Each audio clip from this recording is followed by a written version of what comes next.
Hey Goshen High School, I'm Shania Hopkins and I'm here with Alexander Ashcraft. And he went on a really cool, really long expedition that he's going to tell us about. So Alexander, how far did you walk? Probably about 70 miles. Wow, that's a long way to drive, let alone walk. Mm-hmm.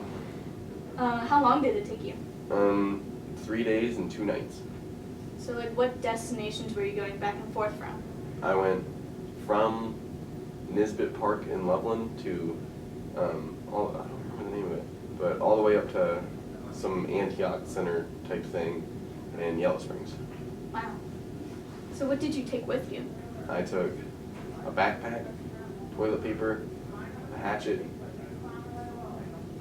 granola,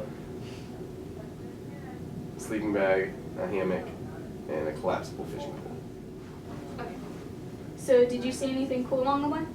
On the first day, I went to some pull off to eat and look for food and stuff like that, and I saw a big old eagle feather, and then I looked up and I heard and then there was a big bird flying, flew right away. It was crazy that I happened to stumble upon the feather. It looked like it felt like it was something out of a movie or TV show. Wow. Mm-hmm. Did you run into anything else? On the first night, when I was going to go to sleep, I set up camp, and then I went to go down to the water just to see if I could catch frogs or something like that. And then I saw probably a 4-foot black rat snake crawl out of a tree stump, and I was like, never mind, I'll just go to sleep. I don't need to be messing with that. Did you run into anything else? There was a part on the second night, I ran into I set up my camp over a little drop off. I set it up next to a raccoon den, but I didn't know. So I saw 3 adult raccoons and 2 little baby raccoons. And then at first we locked eyes. I didn't know I was gonna have to fight these raccoons or make friends with them. So I was like, I don't really want to fight raccoons because I don't know. I just don't. I don't know. I don't know that people want to get attacked by raccoons. So I put granola in my hand and was trying to get them to come over. I was shaking the bag, and then one of them came over, just took 2 handfuls, and then scurried away. And then I just kind of watched them. I took some pictures of them, and then in the middle of the night, I felt something pushing up my hammock. And I was swinging, and then there was a bunch of raccoons getting into my stuff. So I shined a light on them, and then I hissed at them. That's funny. Wow. Did you run into any people? Mm-hmm. I ran into I met a plumber in South Lebanon. He was a really nice guy, and he just kind of asked me what I was doing, where I was going, and what made me want to do it, and then he gave me water. It was really nice. But a weird guy in South Lebanon too, that after I finished talking to him, he just kind of rode away. He was like, that was close, as if I was going to murder him or something like that. But I wasn't. I didn't plan on it. Yeah. There was up near Yellow Springs, probably 10 miles from Yellow Springs, there was an old lady, thing like that, but she was in a floral dress, and she was walking without any shoes or anything in her hands.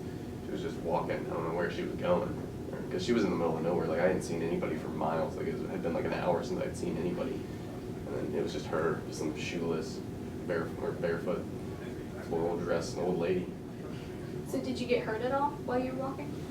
Yeah, I got just from the walking alone and carrying my backpack. Well, my back was sore, but I got a lot of blisters on my feet. And one time when I was setting up camp at probably noonish, lunchtime, I went down by the river.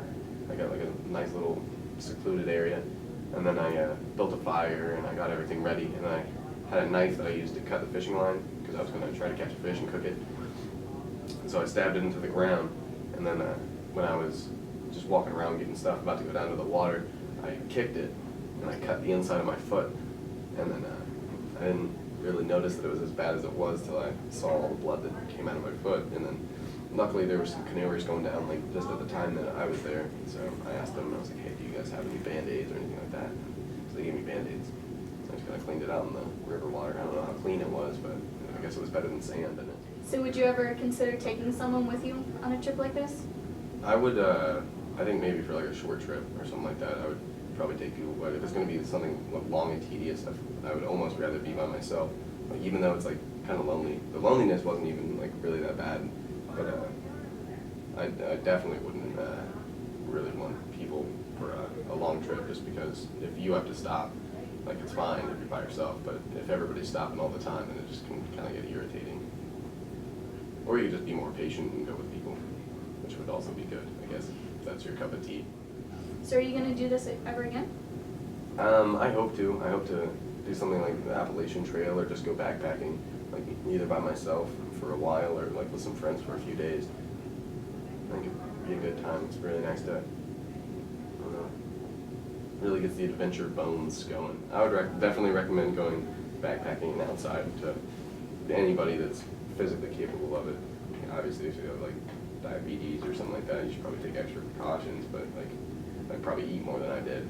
But I think, yeah, definitely people should go out. I think it's good for people to get out of their everyday life and realize that there's a lot more. The whole world is completely outside of just what you see, like everything. When you're kind of like out by yourself, you're forced to kind of think and confront your thoughts. Like, you can't really not think about, well, I guess you can, but it's not really the best thing to do, because then it's just going to keep talking in your mind. So you just kind of have to, like, you have to address what you're thinking, and it's definitely a lot harder to be selfish when you're thinking so much, and when you're confronted with like the beauty of nature. It's hard to be selfish.